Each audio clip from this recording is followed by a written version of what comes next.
Hi, welcome to the Mindset Lady. Why women tend to choose narcissistic or dangerous men.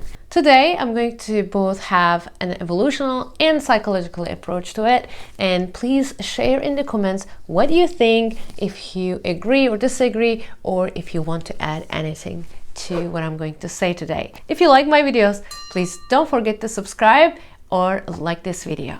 Desmond Morris in the Naked Ape book explains a lot of things about women and men in terms of evolution, how the relationships were in the past and today, what looks different, and why we still act with our primitive or primal brain.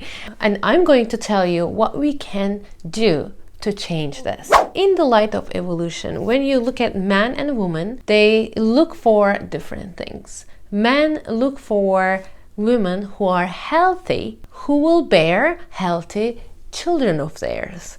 Whereas women look for a man who is strong, who is capable of protecting her and her child. So in summary, men are looking for a healthy woman or healthy looking woman, and women are looking for strong man.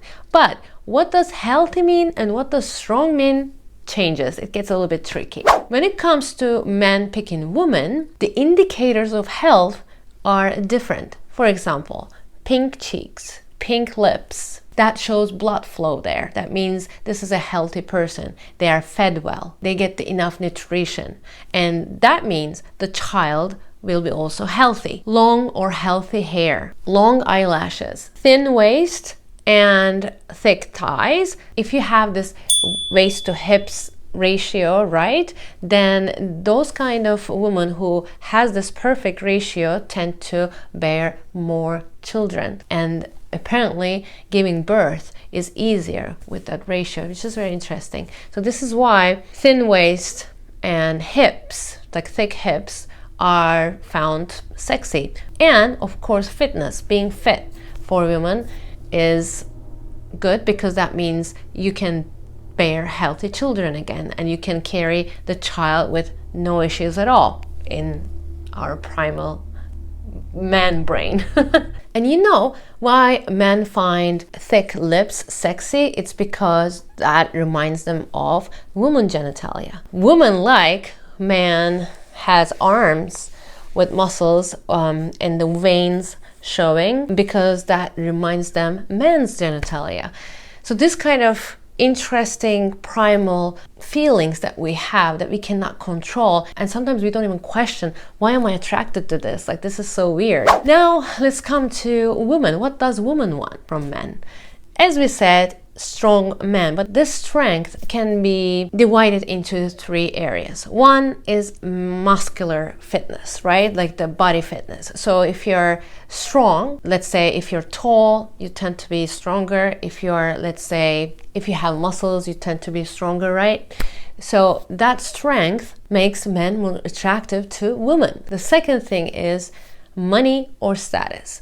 So if you don't have muscles, but you have money and status in today's age, not in probably cave times, but now it also shows power.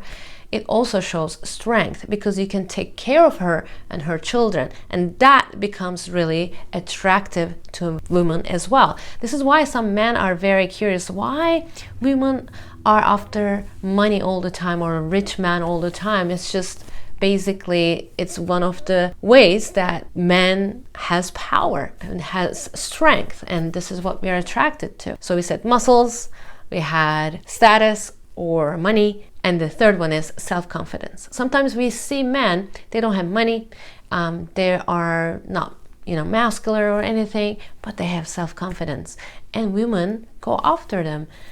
Here where it gets complicated. And I will explain in a second why self-confidence can be perceived in a very wrong way. Before I start though to that point, I just want to remind you why, for example, we are talking about women specifically.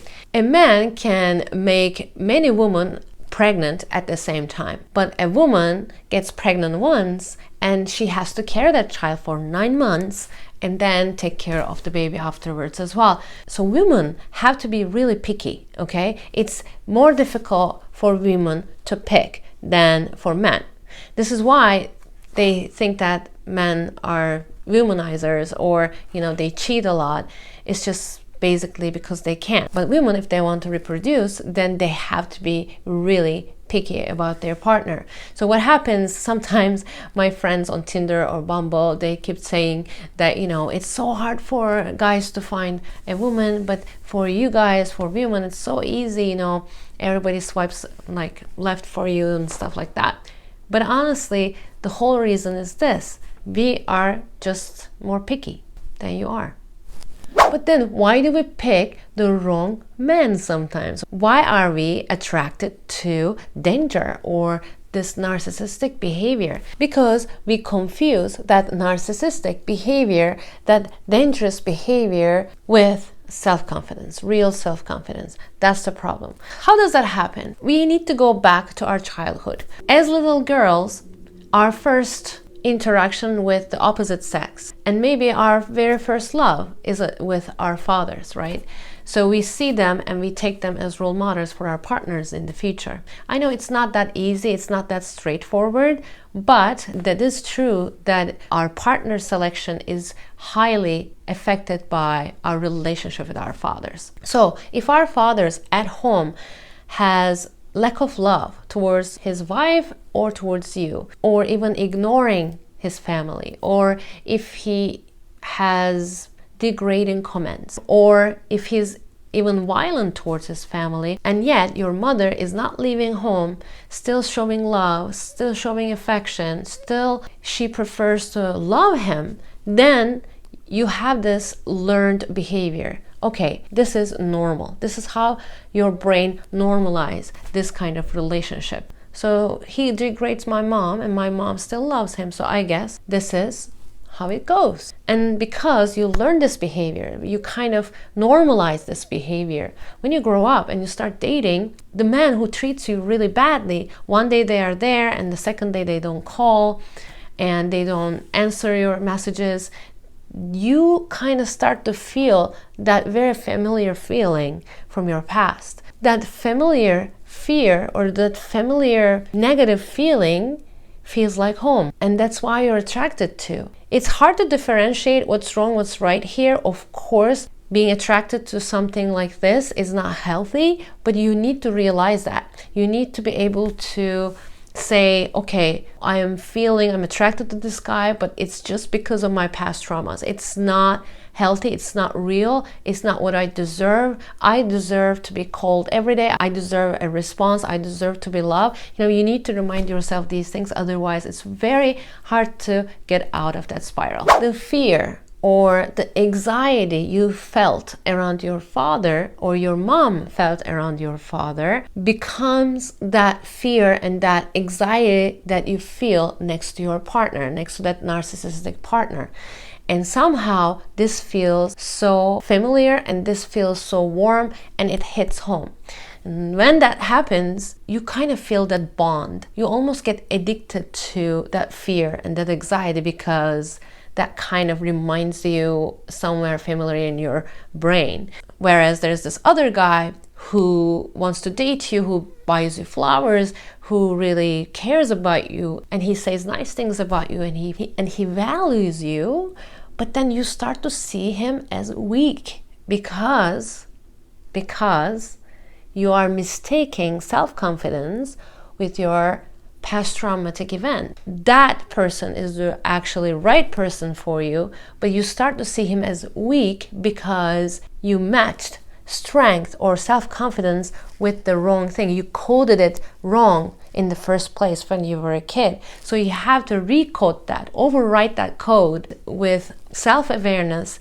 You should define the perfect man for yourself and what kind of things you are looking in a man and stick with it. Because otherwise we will find ourselves in those situations over and over again. So what can we do? Increase self-awareness and then do some practices to increase your self-worth and self-compassion. Because if you don't know your self-worth, if you don't know what you're worth, then it's hard to find it around you. It's hard when somebody wants to give what you deserve, then you might push them away because you might feel like you don't deserve that love and it might be too much for you. You don't want to do that. That's self-sabotage. And self-compassion is also important. If you lack love from your parents or your father when you were a child, it's very hard to accept love from your new partner. In order to learn how to accept love, I mean true love, by the way, not the toxic love, then we need to first learn how to love ourselves. And I highly recommend this Netflix series, Stutz. I think it was such a great documentary, and in that you will have some clues about how to improve your self-compassion or self-love. And once you do that, once you face your shadow and accept it as it is, you will have a much better selection. You will have a much better idea about your ideal partner in the end. I had talked about self-sabotage before because we are talking about self-sabotaging behavior in a sense. If you want to check out my videos about that, they're right here. I'll see you later. Bye-bye.